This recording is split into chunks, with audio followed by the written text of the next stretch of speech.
तो भाई lookism chapter 598 आ चुका है। और क्या चैप्टर है, ये हमें सीधा वहीं ले जाता है जहां पिछला वाला खत्म हुआ था। एक ऐसा पल जिसने सबके होश उड़ा दिए थे। चलो बिना देर किए शुरू करते हैं। सबको याद ही होगा, जिनयोंग पार्क जमीन पर पड़ा है और उसकी गर्दन में एक चाकू। सच कहूं तो एक पल के लिए तो लगा था कि भाई बस यहीं पर इस लेजेंड का खेल खत्म। लेकिन लुकिज्म में चीजें इतनी सीधी सादी कहाँ होती हैं, है ना। जो हमें एक पक्का एंड लग रहा था, वो तो असल में एक जबरदस्त और बहुत ही खतरनाक खेल की बस शुरुआत थी। देखो, कौवे का प्लान बुरा नहीं था। उसे लगा था कि जिनयोंग पक्का टॉमली को कॉपी करेगा और उसने अपना जाल भी उसी हिसाब से बिछाया था। पर भाई वो शायद भूल गया था कि सामने कौन खड़ा है। जिनयोंग ने तो पूरी बाजी ही पलट दी। और यहीं पर जिनयोंग का जीनियस लेवल पता चलता है। उसने टॉमली को कॉपी नहीं किया, बल्कि यामाज़ाकी शिनगिन स्टाइल को कॉपी कर लिया। मतलब सोचो। और इसी कमाल की एबिलिटी से उसने गर्दन पर आता हुआ चाकू बीच हवा में अपने हाथ से पकड़ लिया। हाँ, चाकू हाथ के आर पार जरूर हो गया, पर जान तो बच गई। और बस इसके बाद जो होता है, ऐसा लगता है जैसे जिनयोंग के अंदर का असली डेविल जाग गया हो। वो कौवे को एक चॉइस देता है, नंबर 1 या नंबर 2। और जैसे ही कौवा नंबर 2 चुनता है, भाई साहब जो सीन शुरू होता है वो किसी के भी दिमाग को हिलाकर रख दे। अब देखने को मिलती है मिरर किंग जिनयोंग की असली, मतलब भयानक वाली पावर। ये वो जिनयोंग बिल्कुल नहीं है जिसे अब तक हम सबने देखा है। ये कुछ और ही है। जिनयोंग एक के बाद एक 3 जबरदस्त अटैक करता है। मतलब इतनी तेजी से कि कौवे को समझने तक का मौका नहीं मिलता। पहले सीधा ठोड़ी पर एक पंच, फिर माथे पर एक किक, और इससे पहले कि वो जमीन से उठता, एक घुटना सीधा चेहरे पर। पूरी तरह से खेल खत्म कर दिया उसका। और कौवा, मतलब चंगसू, जमीन पे पड़ा बस यही सोच रहा है कि ये कौन है। ये वो जिनयोंग तो हो ही नहीं सकता जिससे मैं लड़ने आया था। ये तो कोई मॉन्स्टर है। तो एक तरफ तो जिनयोंग का ये कहर चल रहा है, और दूसरी तरफ एक और जबरदस्त फाइट शुरू हो चुकी है।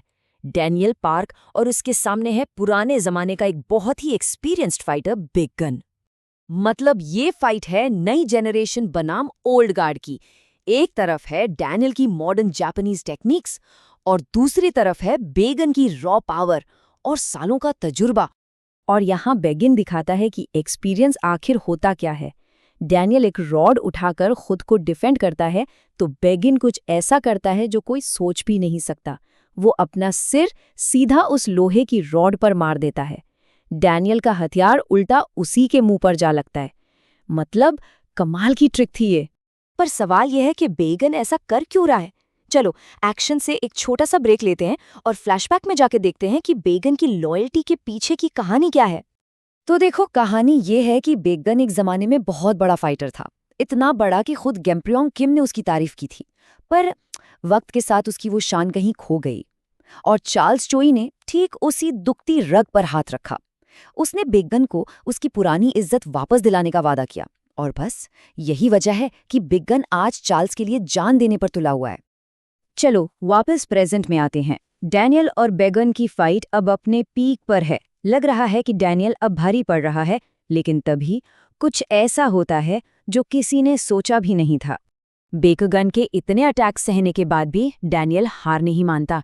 वो अचानक अपना फाइटिंग स्टाइल बदलता है और पेकेच्योंजो स्टाइल यूज करने लगता है। डार्क क्रोकोडाइल पाम के एक ही अटैक से वो बेगन को पीछे धकेल देता है, और फिर ऐसे तूफानी अटैक्स की लाइन लगा देता है कि बेगन को संभलने का मौका ही नहीं मिलता। डैनियल अपना फाइनल सबसे जबरदस्त मूव करने ही वाला था कि अचानक सब कुछ रुक जाता है। हवा में से एक कुल्हाड़ी उड़ती हुई आती है और उसका निशाना सीधा यूजीन होता है। मतलब अगर डैनियल ने लास्ट मोमेंट पर उसे रोका ना होता तो यूजीन का सिर 2 हिस्सों में बट जाता। और ये कुल्हाड़ी फेंकी थी गिटे किम ने, एक नया खतरनाक कैरेक्टर जो डैनियल के सामने आता है और एक बहुत ही अजीब बात कहता है, जिससे कहानी में एक और बड़ा ट्विस्ट आ जाता है। लेकिन यहाँ एक बहुत ही जरूरी चीज नोटिस करने वाली है। इस नए और खतरनाक दुश्मन के सामने भी डैनियल की स्पेशल एबिलिटी काम कर रही है। वो गिटे किम की बॉडी पर उसके सारे वीक पॉइंट्स एकदम साफ साफ देख सकता है। शायद यही चीज उसे बचाने में काम आए। और यहीं पर चैप्टर खत्म हो जाता है एक जबरदस्त क्लिफ हैंगर के साथ। एक तरफ जिन योंग एक मॉन्स्टर से उलझा हुआ है और दूसरी तरफ डैनियल बैकगन और इस नए कुल्हाड़ी वाले मॉन्स्टर गिटे किम के बीच अकेला फंस गया है। अब सवाल ये है कि क्या डैनियल अकेले इन दोनों से बच पाएगा?